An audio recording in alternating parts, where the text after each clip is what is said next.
Welcome back to Beelzebub the Jag. I've done quite a lot of fiddling and faffing and banging and crashing and trimming. This is the replacement panel. The fuel line goes through here. This is a new grommet, so obviously the grommet fits in quite nicely. I need two hands to fit it, and then the fuel pipe goes straight through here from the tank into the boot. So let's just have a look underneath. It's right underneath the bumper here. It's a very vulnerable area, vulnerable to spray, dirt, mud, water, everything, salt. Let's have a look. So the valance comes around here. I've just been trimming lumps off it because it's totally rotten, but the valance comes all the way right over all of this area. Where does the valance come to? Comes to here. The valance actually finishes. There's a little fragment, so the valance fits underneath the rear quarter, covers the exhaust.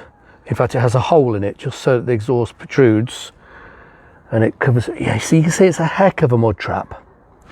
So all of that won't be seen. That'll be completely covered. So I'm making an awful lot of fuss over something that won't be seen. See, we've lost considerable amounts of metal, but it isn't seen. That's the thing, because the valance comes all the way. So look, here's parts of it over here, and that's part of the boot floor. That shiny bit's the metal I've made. It's not trimmed in, it's just dropped in from the inside. So it's all totally hidden, and it's a complete mud trap. I think that's a decent fit. And this drill bit here is actually plugging the fuel tank, the pipe. So the pipe goes straight through there into the boot. Now what happens, these rubber grommets, they harden and they crack and they shrink, and moisture gets in there.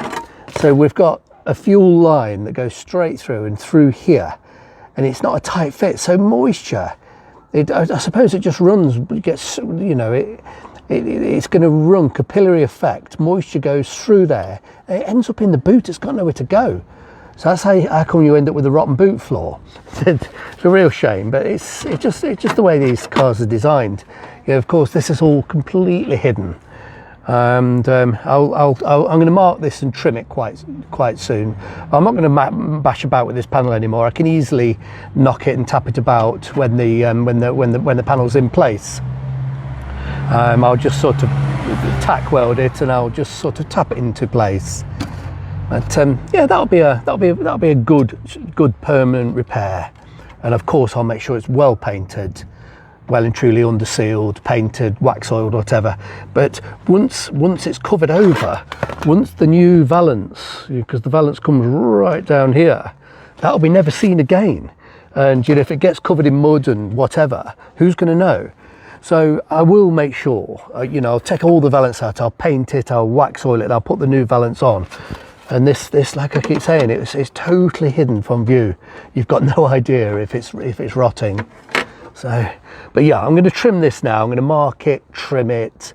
But I won't do that on camera because I can't really get the camera underneath. Yeah, and this is where the valance actually finishes, just there. But I'm pleased with that as a job. You know, it'll be more than adequate, and nobody will ever know it's been done. You know, it'll be a permanent hidden repair. Oh dear.